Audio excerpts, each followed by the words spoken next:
Selamat pagi saudara-saudara yang dikasihi Kristus, jumpa lagi dalam renungan pada pagi hari ini. Namun sebelumnya kita bersatu di dalam doa.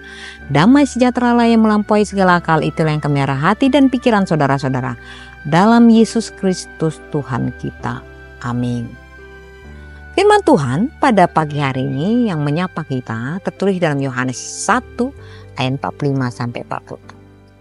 Filipus bertemu dengan Natanael dan berkata kepadanya, "Kami telah menemukan Dia yang disebut oleh Musa dalam kitab Taurat dan oleh para nabi, yaitu Yesus anak Yusuf dari Nazaret." Kata Natanael kepadanya, "Mungkinkah sesuatu yang baik datang dari Nazaret?" Demikian firman Tuhan. Saudara-saudara, dalam Yohanes 1 ayat 45-46, Filipus memberitahu Natanael bahwa dia telah menemukan Mesias yang dinubuatkan Musa dan para nabi, yaitu Yesus anak Yusuf dari Nazaret. Namun Natanael meragukan dengan berkata, "Mungkinkah sesuatu yang baik datang dari Nazaret?"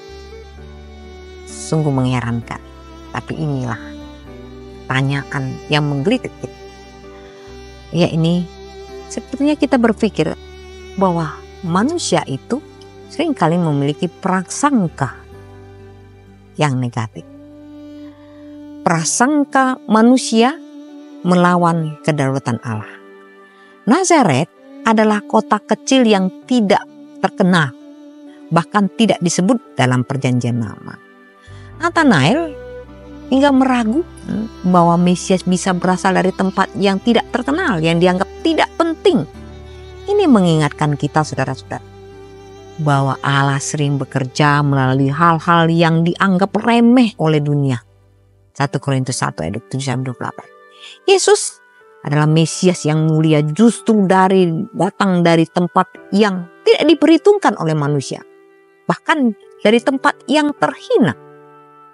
Karena Nazaret terkenal dengan penduduk dengan mata pencariannya yang di bawah standar ekonomi. Saudara-saudara, meski Natanael skeptis, nubuat tentang Mesias sebenarnya tergenapi secara tak terduga. Misalnya Yesaya 53 ayat 2 yang menggambarkan Dia sebagai tunas yang tumbuh di tanah yang kering. Nazaret termasuk tanah yang kering, yang tidak menghasilkan, dan penduduknya penduduk yang dikategorikan adalah miskin. Allah memilih yang lemah untuk mempermalukan yang kuat. 1 Korintus 1 ayat 27. Inilah kejutan dari Tuhan. Kemudian kita melihat dari teks ini adalah ada transformasi melalui pertemuan pribadi dengan Kristus. Keraguan Natanael berubah menjadi pengakuan iman setelah bertemu Yesus. Yohanes 1 ayat 49. Ini menunjukkan bahwa iman sejati lahir dari pengenalan akan Kristus, bukan dari penilaian manusia. Dan ini membuat Natanael mengalami perubahan, mengalami transformasi oleh karena pengenalan akan Kristus. Yesus yang mengatasi stereotip dunia. Dunia mungkin memandang rendah asal-usul status sosial atau latar belakang Yesus sendiri pada masa Natanael. Dan sama halnya dengan kita. Dunia mungkin memandang kita rendah. Asal-usul kita, status sosial kita atau latar belakang kita. Tetapi Allah melihat hati.